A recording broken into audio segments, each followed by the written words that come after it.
it together, Fenton. All right. Hey everybody, how we doing? My name is Brace Harris. And I am Victoria Fenton. And we are... Oh, almost Unveil. Lovely. Welcome to episode... Oh, God knows. Whatever number Perfect. it says in your podcast app of choice. I like that. Just let it be what it is. Yeah. Wonderful. Well, guys, today it's a balmy 80, what do you say, 86, 87 degrees so here. for all my Brits, that's 30 degrees Celsius. Yeah, December 1st here in Southern California. Beautiful Los Angeles. Victoria's having like schisms of her brain thinking, how is December this hot?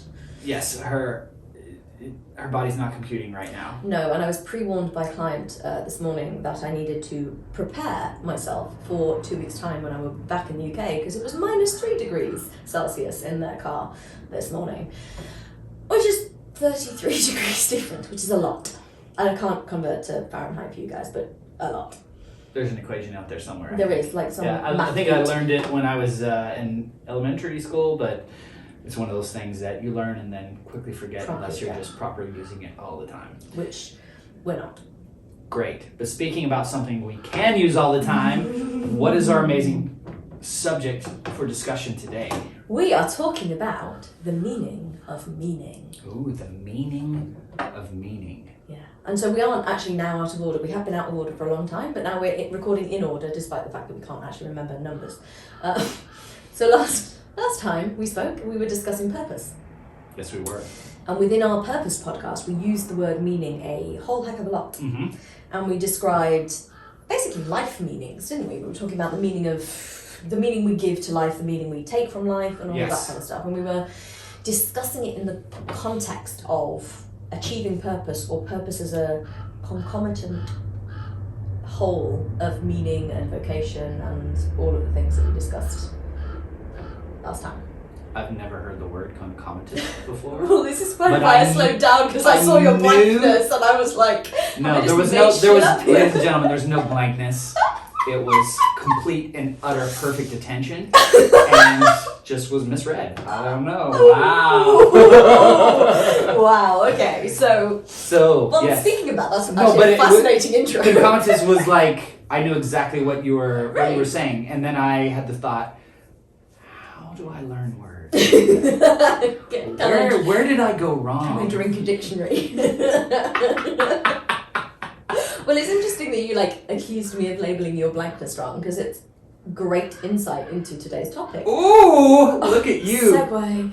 Tying them together. Okay, go for it. Well, it's just interesting because I attributed a meaning to your look of genuine thought process. Behind your eyes was this kind of like spaciousness, and you were going, oh, I know exactly what that means, and how can I learn more words? And I just went, yeah, he's like, that's total nonsense. Oh, no. So I attributed a meaning that wasn't what was happening. Exactly, and we do this all the time. Mm-hmm. All of us, everybody, it's kind of the way that we're programmed. Would you say that we're programmed that way? I think it's very definitely, because our brains are computers that have to make sense of things. It's not like we can wander around accepting this kind of uncertainty or vagueness very much. We have to rationalize what is happening in our lives, because if we can't rationalize it, we can't move through it, or quote unquote past it. Well, yeah, or we can't respond towards it appropriately. And that's probably what it is more than anything. It's like we have to respond, so we have to come up with what the stimulus means for us and then respond accordingly to what keeps us safe.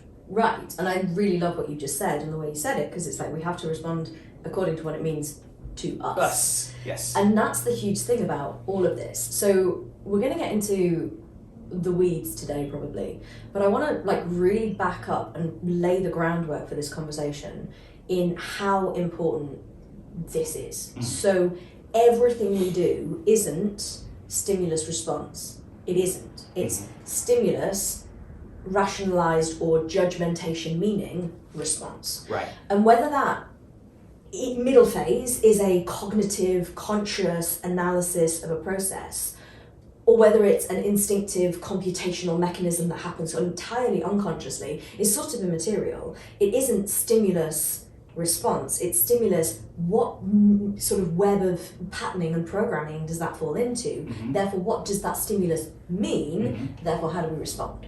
Got it. So you would need an intelligence in order to kind of work out that middle part. And then again, your intelligence is specific to you. Right. Based on your past experiences and everything. Yeah, and I think it's interesting Family to actually... dynamics. Yeah. And I think it's interesting to stop and go, okay, so literally nothing is without meaning. Like, nothing. So you walk into a room and, like, if anybody's on YouTube, we're sat here, there's a computer, there's some water, there's a table. But this table has no meaning to me, but I learned from my Airbnb host that it's a library table. I have no idea what that means, but there's great big huge bottom drawers, which I can now think, well, maybe big books and stuff like that, I don't know. But it didn't have library table meaning to me until somebody said, it's a library table. Right. So I think that it's very impactful to understand that this meaning is so intrinsic that it's almost unquestioned. And within that nexus is how powerful this is. Yes. And it's our goal today to really get into it and show you how much power you actually have over it, when our whole life we've just moved through thinking this is just the way that it is, and that's not a fact. Because we're going to get into facts and truth and all that here in a little bit. So like, there are certain things which are facts. Let's go there now. Facts are facts. Okay, so what is a fact? I mean, it's very difficult to actually think of a fact because I've just pointed out this is a table. That's a fact. Well, is it? Because it's only a table to us because of the way that our senses bring in information. And that's the way we rationalize it. It's like, okay, that's a table, which is a fact. But only for us to, a different type of creature that can't actually use its eyes or a touch or anything to... It may just be a bunch of atoms that have organized themselves in a very specific manner. Yeah. And I think that's a really interesting point because meaning and language go together. They dovetail together. Yeah, and we tapped into this with purpose as well. Right, yeah. And as soon as you can name something, it has associations. Yes. And as soon as there are associations, there's a meaning which has a legacy, it has a depth. So when we're like taking experiences that happen to us, it's like there's the surface layer of what's actually happening, and there's, the layers of context underneath, and then there's how we're relating to it, and therefore what we make that mean and what we think it makes the event mean. Like, I mean, we might as well use this example because it's the only thing that's coming to my brain. I had a rather crazy experience in Hollywood. I'm not going to go into the details of it because it was flipping crazy, but suffice to say, 4 police cars and a fire engine later. Like, it was just a bit insane. But I messaged you kind of jokingly saying, I've seen more life in Hollywood in the last hour than I have done in 3 months. But your instinct, because I'd alluded to what was going on, was, oh my God, Victoria's in trouble. Are you okay? Are you okay? And I'd sort of been like taking it in one way, but clearly said in another way or taken in another way, 4 police cars and a fire engine. It's like, oh shit, what's going down? Yeah, I can only interpret with the data, the context that I have provided to me. Right, and your knowledge of the bad stuff that could go on in Hollywood. So it's like, oh my God, is Victoria being held at knife point? Well, would she be texting me if she was? Right. But all of this is like, I could have taken that event, and we can all take any event in a myriad of different ways. And I was actually surprised at the way I took it last night.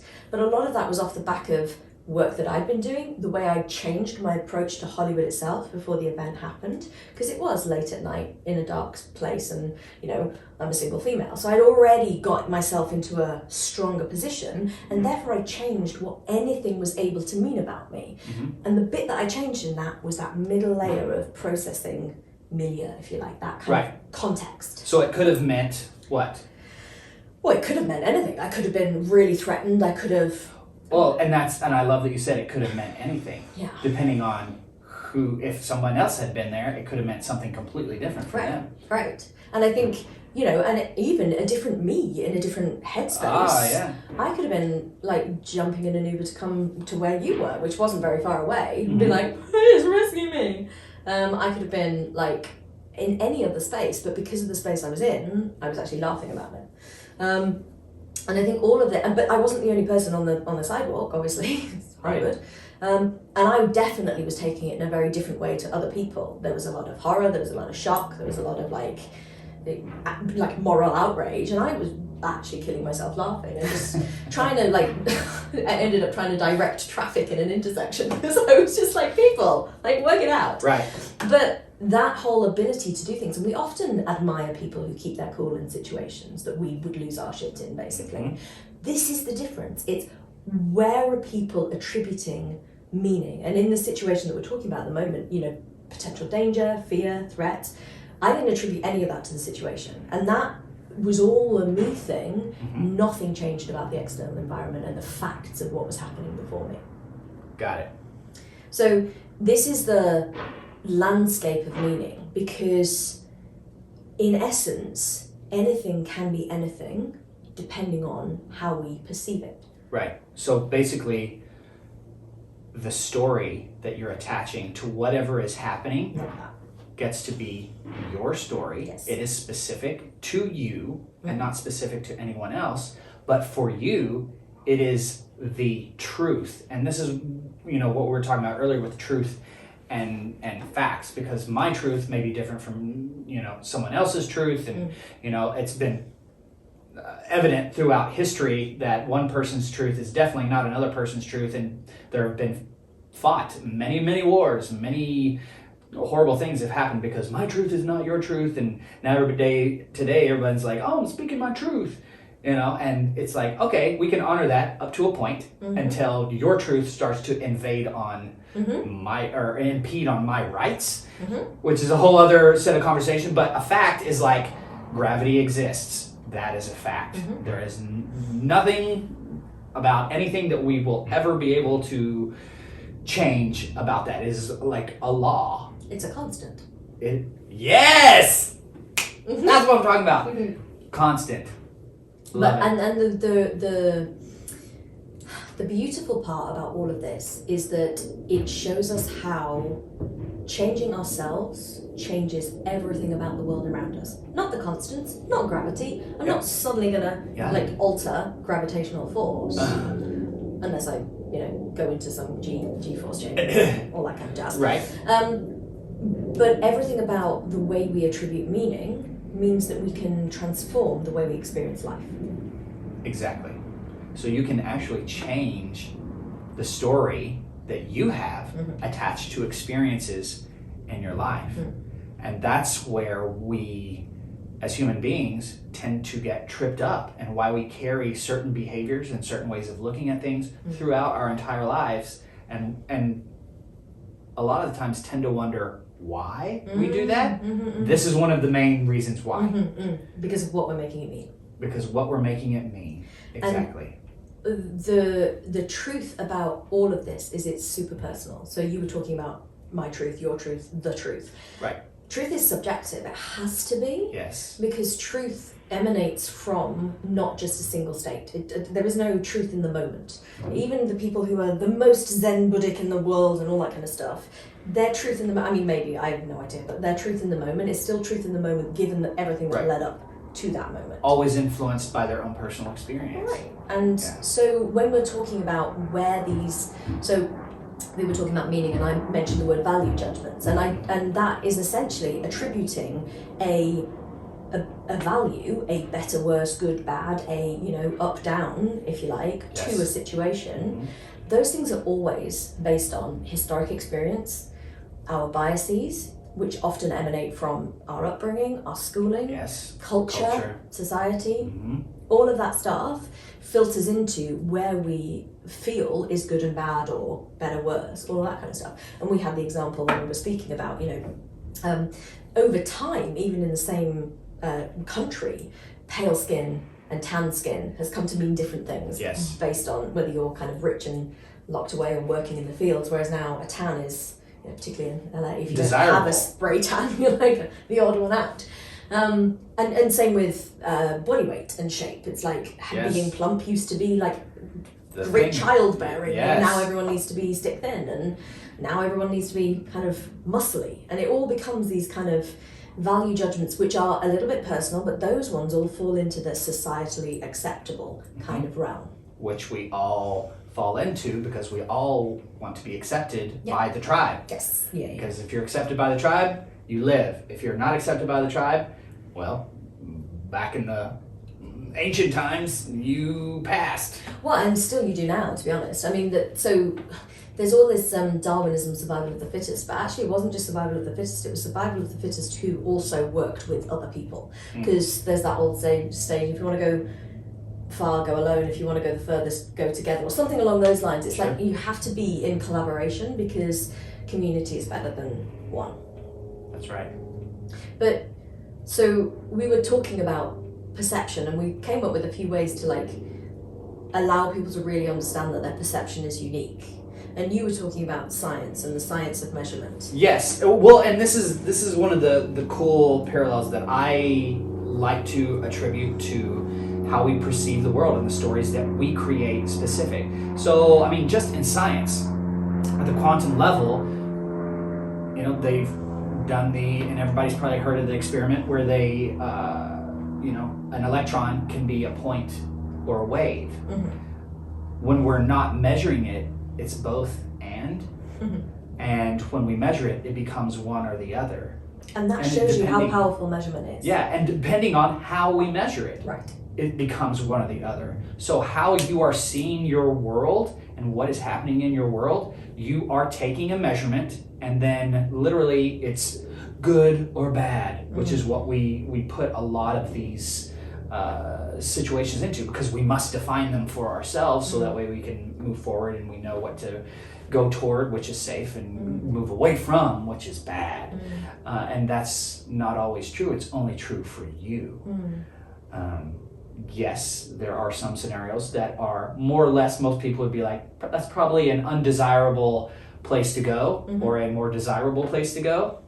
But as far as good and bad, those are just, again, language, words that we've attached to certain scenarios to help us navigate. Well, and again, that's really interesting, because it's like you just said, and we all do this. Oh yeah, there's certain situations that are desirable and certain situations that are undesirable. Sure. And I'd still say, but that's just a question of perspective. Well, based on survival, I guess. Okay, well, and yes, and so there is more threat in certain situations, Okay. and less threat in other situations. Great. Or more safety in other situations.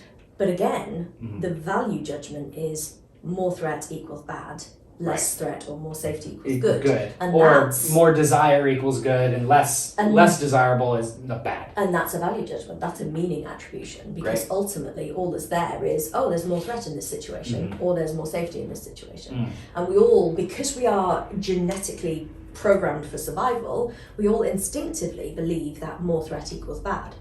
How about you change it? More threat equals more challenge, more survival instinct to come out of me, more. I mean, there are literally people who spend money to go out into the wilderness with no food, water, ability to survive for survival instincts, because it derives something from the human vehicle that we lose in modern society. So technically speaking, they're going into a less desirable situation. No food, no water, no tent, no mosquito spray, and they're in the wilderness. But actually, they're paying considerable sums of cash to do that, because they know that the value that comes off the back of that adversity is enormous for their soul. For the individual. Right. Yes. And again, that's beautiful, because it just reinforces it's always the individual. Because some people may hear that and be like, that sounds like the most ridiculous thing in the world, because we no longer have to be these outdoorsy survival types, or maybe we do. Maybe we should, because if. And there are all schools of thought that would argue that we should. We should get more in touch with our animalisticness, because it will show us stuff. But ultimately, there's no truth here. We're just playing with ideas. And I know this from the land of nutrition. Like, honestly, you can start a war in a nutrition seminar by saying, ooh, keto is everything, or ooh, eat the potato diet. And it's like, well, there's personalization to this, like personalized medicine. But there's also, it depends on the situation and the circumstances. I was speaking to a patient today who's a cancer patient, and ultimately, it's like, I was trying to say to her, the diet that I put you on when we were speaking years ago is not the diet that's appropriate for you now. You are 3 or 4 or 5 years beyond your diagnosis. That's huge. So it's all to do with the context and the meaning and what is relevant in any individual's world But we do know that we perceive things differently. I mean, those viral memes that went around, that gold white dress, and it looked different to different people. Right. Was it gold and white? I can't even remember now, but everyone's like, oh, it's definitely blue, or it's definitely gold. Gold, yeah, whatever. yeah. And then that audio, which was Yanni or Laurel, and people were different, because it's just literally the way your ear can perceive frequency. People heard a different thing, and it actually, for that one, turned out to be different if you were younger or older. But people would have like voices, no, it's clearly Laurel, no, it's clearly Yanni, and it's like, well, you're just hearing the different thing from the same audio. Right. And to go back to meaning, the same thing happens. Like, those are great examples of like physically we're hearing and perceiving things differently, the electrons and real world things, but it translates over to the story that we attach. Yes. And the great thing about it is that is not necessarily your truth unless you allow it to be. Yes. And so we have this amazing power to shift those stories for ourselves, and to realize that we've been holding on to stories for far too long that no longer serve us and no longer actually make sense for who we want to be and who we know ourselves to be. And then we get confused, like, okay, this is who I know myself to be and so on, but I still have this story or meaning attached to this thing or situation. It's like, okay, so what do we get to do now? We get to shift those and change them. I guess the first step would just becoming aware of your stories. Where are you having your stories? Where were they born? Where did they come from? And once you have that awareness and understanding of, oh, I am afraid of dogs because when I was little, I was 5 years old, a dog was trying to get at me. It was on a chain, but it was a very scary experience. And right then and there, I basically made the decision that dogs are scary and I am afraid of dogs. And what actually happened was that a dog was barking at you. For whatever reason, it decided it wanted to bark at you. Then you attached a story to it. And that story became, dogs are bad. Dogs are scary. Dogs are strong. Dogs are aggressive. That's not true for all dogs. That's not true. Probably wasn't even true for the dog that was trying to bark at you. Yeah. But as a the meaning that was attributed, and as a 6-year-old, you have an underdeveloped brain that needs to figure out how to survive in the world, and so you basically come up with a story, attach it to dogs. It actually downloads into your subconscious, and then all of a sudden, it just becomes the way that you react to dogs from there on out. And what you get to do is not dismiss the fact that dogs may be scary to you, but understand initially why they are, and then you get to go in and actually change that story, because that story is not a fact, it's not a constant, it was just your truth in that moment. But every moment you get to have a new truth for you, and so you get to choose what that truth is moving forward. And sometimes these truths that we come up with hold us back in many areas of our lives and actually influence and run our lives more than we have ever known that they do. And this is why it's such an important thing to acknowledge as a coach and in coaching. We have coach jokes between the two of us, and one of the ones that I have is that there is a common coach question, which is, and what does that mean about you? And it's funny because it's a very American phrase, but actually it's a classic coach question because it has to be. Because you can tell me a really long story, you can take half an hour telling me a story, but if I have no idea of your internal landscape and what all of those things mean to you, I've got no idea what I'm dealing with when you tell me a story. So first off, I'm asking that question because I need to understand your paradigm. I need to understand, like if you say to me, dogs are scary, okay, and like what help me understand why, because what yes. like and within that example, usually by adulthood, you've got into the concept that you shouldn't be scared of dogs because you know dogs aren't scary. So what does it mean about you that dogs are scary is nothing to do with the dog anymore. It's way more to do with guilt and self-doubt and I should be over this and I don't understand that I should be better. And instantly we're in, I shouldn't have this belief. And you can should all over yourself. Yeah. But none of that is actually a constant. It's literally these stories that I should be this, I should do that, I should know better, I should. And these are all connected to stories. And the key for this is that people, and the key is that people don't even think they're thinking it. So, right. And this is why we have this question in coaching, because the event, the story, I mean, I check out quite a lot of the time when people are telling me the story to each individual word. I'm listening beneath the story because I'm listening to the way they tell me their truth, quote unquote. Sorry for the podcast listeners, I'm doing inverted commas.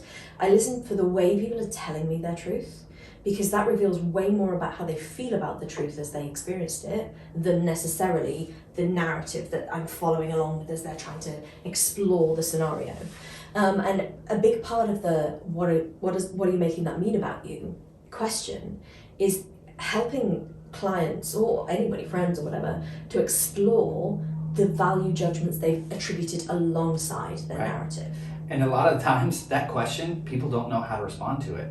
They're like, what do you mean? What does it mean about me? Because they're so unconscious that alongside their story, there is a ton of self-assessment that has gone along with that. So X happened, and it becomes this championing narrative of like, this happened to me. And it depends on what you're talking about, but oftentimes people look, I was a victim of this thing and this thing and this thing. And it's like, but like particularly, everything that I can think of actually, like when people have been a victim of credit card fraud, it's like, people have this kind of attachment to it. It's like, how could that happen to me? It's like, well, what does that mean? What does that mean about you? Like, what are you making it mean?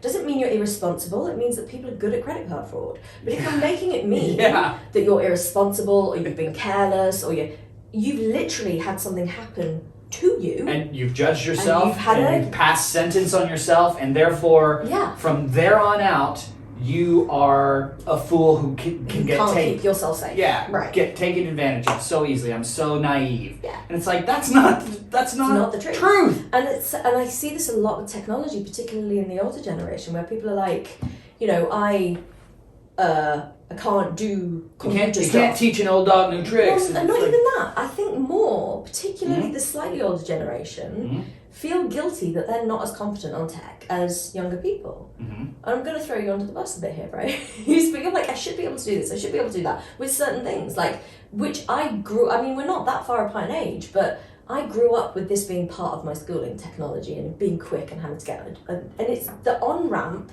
for other people is huge. And people make it mean something about them as if it's some kind of hugely negative thing, and it's not, it's just generational. Yeah, I mean, just because I'm not up on the tech is literally a choice because I really don't give a rip. Yeah, exactly. Yeah, I don't care. If I wanted to learn it, I know I could learn it. Right.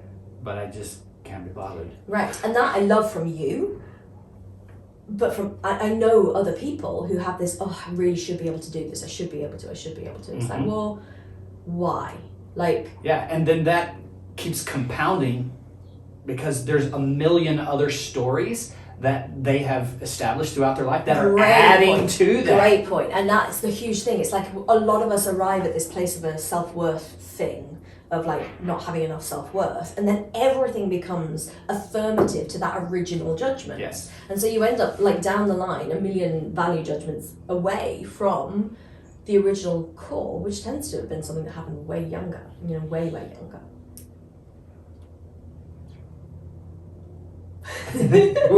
Grace is just looking at me. It's like we were like, okay, who's gonna say something next?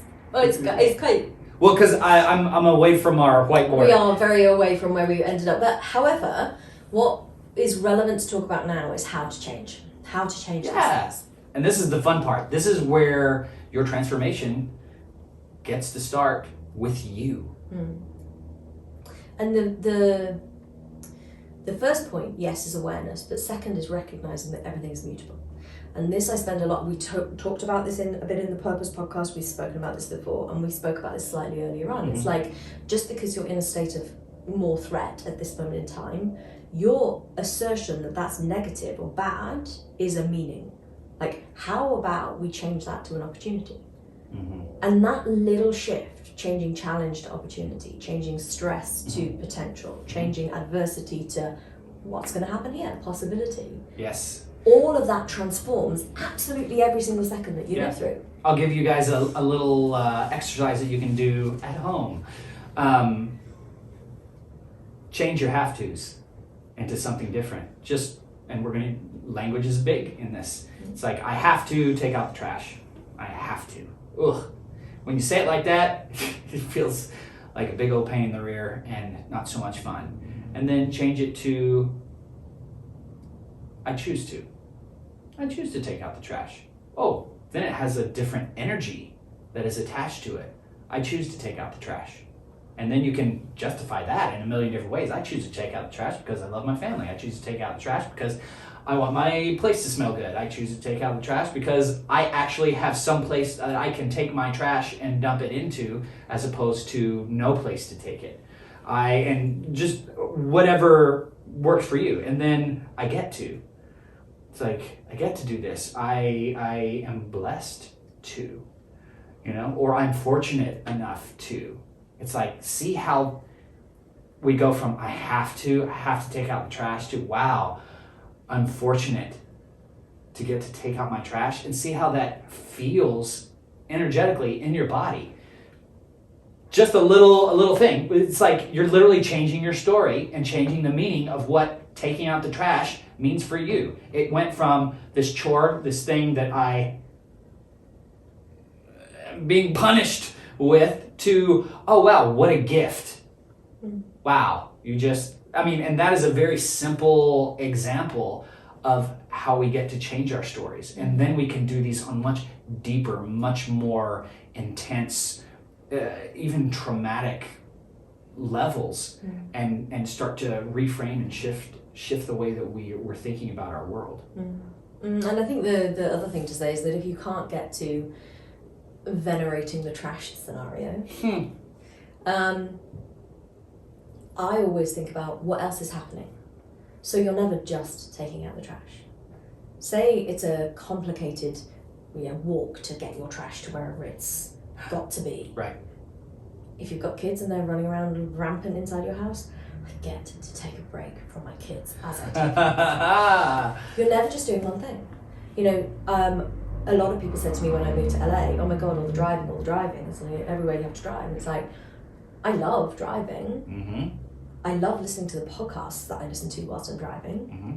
I love the fact that I don't actually have a place here where I can sing at the top of my lungs but I can in my car on the freeway. Yeah. Like, everything about the traffic in LA, which everyone whinges about, is a bonus add to me because of the way I've framed it in my nervous system, which is more time to do shit that I like doing. Yeah. Who was it? Was it Eckhart Tolle who was like, don't wait in traffic. Don't wait in traffic. Like, you're literally going to sit there spending energy in the mode of waiting. It's like, you're in traffic, just be in traffic. And then sing your songs. Right. Listen to your podcast. Call people up. I mean, the technology. All my phone calls are made when I'm in the car. Yeah, and the whole thing about all of this isn't that you need to make it. There's two things. One, you don't need to make things not have any meaning. Right. Because nothing can be meaningless. We are meaning-deriving creatures. Mm-hmm. But it's about how we navigate the things to ensure that we're always embracing the potential within the moment rather than lamenting the downsides. Because it's, I love being here. When I take out the trash, it's always warm because it's still a warm evening. And every time I do it, I walk out and I'm just like, how is it this warm this time of night? I love being here every single time. And there is that potential to create a different meaning. And, we're talking on very much the surface level here, so let's wind into deeper things. So when we're talking about meaning of adult chores, adulting sucks sometimes, and that's just one thing. But a lot of the meaning we're attributing to things is stored way deeper than in this kind of like vague resentment of tasks. Right. And so we're actually talking that things are stored on a somatic level. So they're stored in the body. Yes. And these are the meanings that make much more difference to question. We know why we don't like taking out the trash, but do you know why every time you see a female authority figure you feel that, oh, like I need to push them off? Well, that's interesting. That's a web of kind of what does that female authority figure mean to you? Where is the struggle? And you get to look and you get to understand that most likely the sensation that you're getting in your body in response to that person is laid down deep within your somatic meaning attribution to some kind of experience in your childhood. Yeah. And you get to understand it, and even if you don't get to fully delineate exactly where it comes from, you get to physically release that attachment that you have to that archetype, because it's all just archetypes showing up in your landscape. Yeah. The attachment that you have to the meaning that you've attached to a female authority figure. Yeah. And the judgments you make about yourself because you know you have it and you know you probably shouldn't, quote unquote shouldn't. Mm-hmm. And there's just this, which leads into other things and shame and anger and like all kinds of stuff, and which doesn't ever lead to a, I don't want to say good or bad, but desired, undesired, right, path. Yeah. And it's,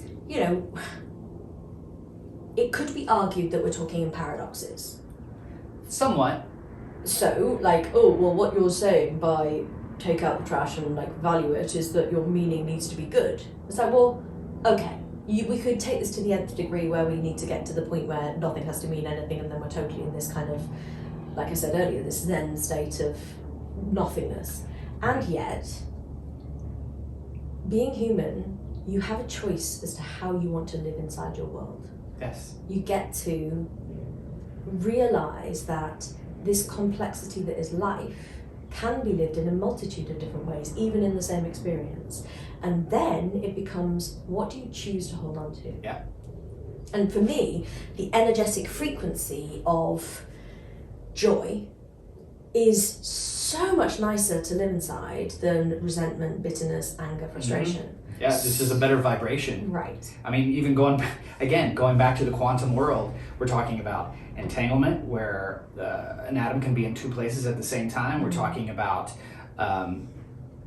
literally quarks and all that, and then below quarks there, you get into string theory, and in string theory there are certain vibrations. Everything is vibrating at a teeny tiny quantum level. And joy has a different vibration than sadness, anger, all that. And that vibration actually works better with the way that the physical world operates. And it's, so you can look in many different areas for this vibrational science. Mm-hmm. Derek Hawkins has a lot of vibrational frequency measurements around words. And there are, particularly within the health kinesiology world, applied kinesiology, there's a whole level of checking the vibrational frequency on a scale that's been attributed by other people, but the vibrational frequency of words, and the word that vibrates at the highest frequency is love. Is this the plant experiment where they say, it's something you do in elementary school, and you can put negativity towards it, but the plants that get the love words grow, right, and then the ones that get the negative words die quicker. Yes. Yeah. And we do this. I used to do this a lot more than I do now, just because of habit. But when I was certainly at the beginning of my illness, and probably beforehand actually, we used to put words underneath water jugs so that we pattern the water with the vibrational frequency. Yeah. And then you just... There's actually a line of water, bottled water, that does that as well. Well, that's interesting, and that probably they charge you a gazillion pounds for, but literally just write it on a piece of paper, guys, and put it under a jug of water. But you can get into the complexity of this, where they have literal, almost magnets that vortex the energy. You don't need to do that because everything has a vibration, and so the real... I'm so not going to go here, but I am going to go here. The real reason I do what I do in my world and in life is because I know the power of vibrational frequency. Mm-hmm. It's the deepest thing I have. It's why I'm a musician. It's why it's important to me that I get my time in the car when I'm blasting my music really loudly, because music changes everything. There's been a study out recently where music is so complex in the brain that it actually unlocks doorways that nothing else can. And it isn't just notes, it's frequency. Everything is frequency. We are electromagnetic beings. And I 1,000% believe, and I hate people who say 1,000 when there's only potential to be 100%, so I'm going to reframe that. I 100% believe that the flow that we have within life itself is smoothed by allowing our frequency to fit into the frequency of the world around us. And that doesn't mean we have to be holier than thou all the time. It means find your frequency, find the tune that you're here to play, without all of these meanings and judgments and criticisms and these value attributes that we've been talking about today, because every single one of those adds language and adds frequency of self-doubt, self-criticism, judgment, whatever. What are you making it mean about you is literally how are you altering your innate frequency by having a dampening effect on that side of your character. So for me, everything that I do with my clients, for myself, in this business that we have, is all about allowing people to find and then start to resonate with and vibrate from their innate frequency. Rock and roll. And I have this concept that there would be the potential, and anyone can steal this idea and make it a thing if you would like to, but to put people in a frequencyless room and just play their specific harmonic frequency to them, and it would allow for massive healing to take place on a cellular level. Well, isn't that the 520? Is it the 528? 528 hertz? So that's just a tuning frequency. So everything's at 440, and you can increase it to whatever, and you can change it. And that's just, we're still playing with constants at that point. What's your unique vibrational frequency, Brace? Because it's completely different to mine. And I think it's somewhere hidden. I have no idea. Right, and I think it's somewhere hidden in the genetics and in the human design and in the gene keys, all of which I do. And I have these existential conversations with people who are in this world, because all of these things have a frequency. All of those 64 archetypes have a vibrational essence. And it's how can we play the perfect note so that it can affect massive healing? And to be fair, sound healers try and do this. They try and, that sound healing is super powerful because it's playing with the frequencies to shift things within you. But I just wonder I always say that truth is a resonant frequency. Truth is vibrationally accurate, like your truth, the truth. And I just wonder what it would be like to just play somebody's actual melody to them.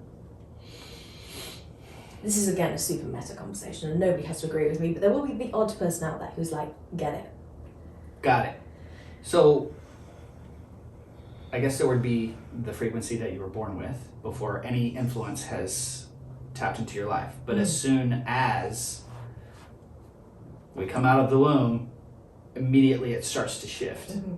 So what is the frequency that we're with? And is that also affected by how the mother is doing? Mm-hmm. Yes, so it's okay, well, when we get to frequency, are we talking about physical or spiritual? Because, I'm of the philosophy that we are souls having a physical journey. So is it the soul that has a pure frequency to begin with, and as soon as it enters the body, then that starts to shift for it? And can we even reach that purity level until we have released the soul from the physical body when we pass? I guess the only people that I could even think of that would even get close to it would be, a Buddhist monk for a split second that, reached some semblance of a nirvanic type of state.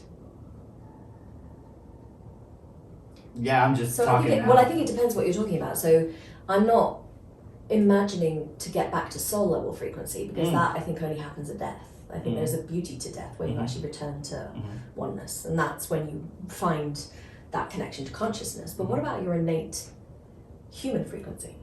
Not necessarily just physical, but every energetic that you were born with in your energy bodies. So not soul level, which I kind of connect to consciousness, but the energy bodies that you incarnated into having in this lifetime. What happens if you could... Because then it's the moment that you're born, you're right, you start to get dirty, basically. You start to clog up all of the openness that you have with fear essentially. Mm-hmm. And fear is a driving force of humanity. And I think that a lot of the times we're always trying to escape the fear, and we never really turn around and embrace the fear. Mm. And I think that in that running and escaping the fear, we tend to accumulate stuff. So there's that adage of a rolling stone gathers no moss, whereas I see it completely differently. It's like the more you're running from your innate, inbuilt human fear, the more baggage you pick up along the way, because the more dusty you get with kind of perceptions and craziness. Well, I mean, the further distance, if you're a rolling stone, the further distance you get to your most authentic self. Right. And everything that we're doing in coaching is like trying to bring that stone back. To. And so this back to the origin point is where I think that somehow I'd love to do myself out of a job and just have a music booth where I could just play somebody's frequency, because I am physiologic. I know how powerful resonant frequencies are for shifting things. And I just wonder if there's some science somewhere where we could get people back to their innate. I mean, there's a gazillion problems with this, like how do you know what people's innate frequency is, and like all the things. But in essence, what we're trying to do within this, the work that we do, but the podcast that we have, how we show up in the world, is allow people to recognize that they originally didn't have any of this baggage.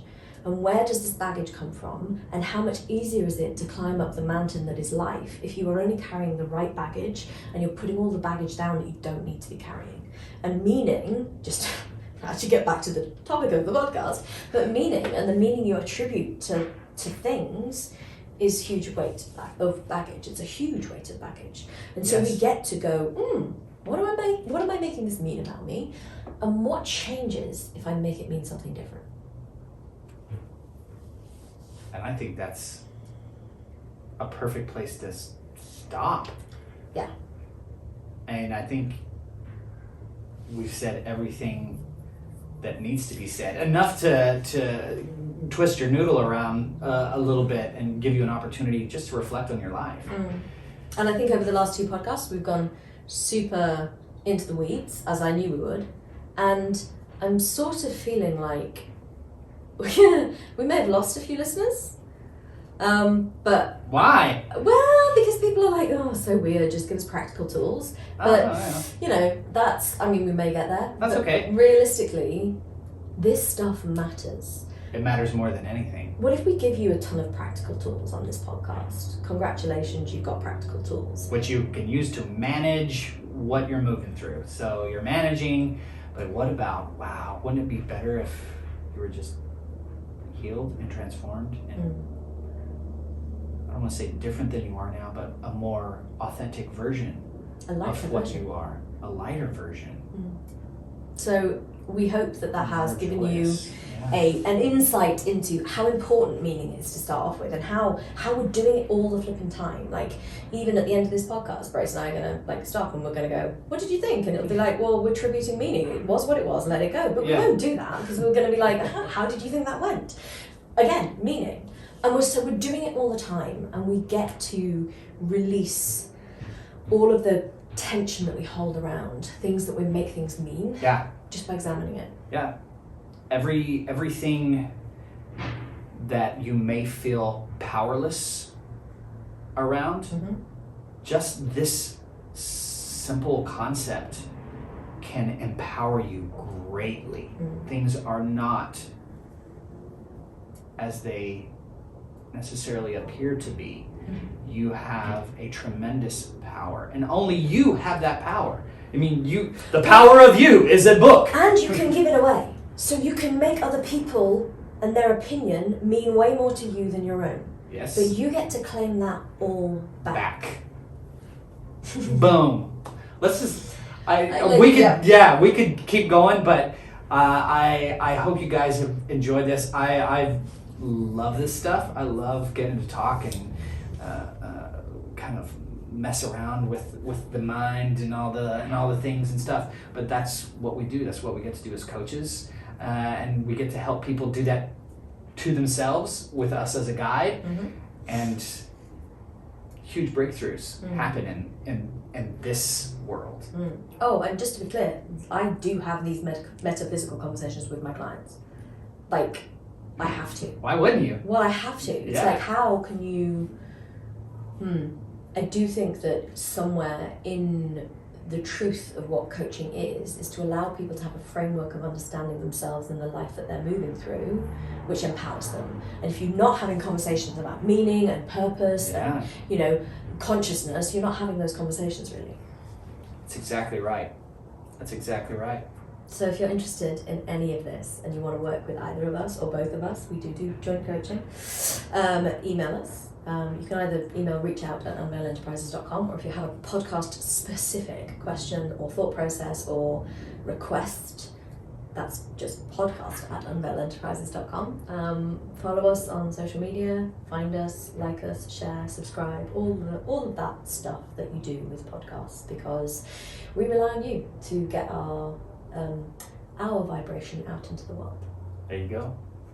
And with that, I'm Brace Harris. And I'm Victoria Fenton. And we are Unveil.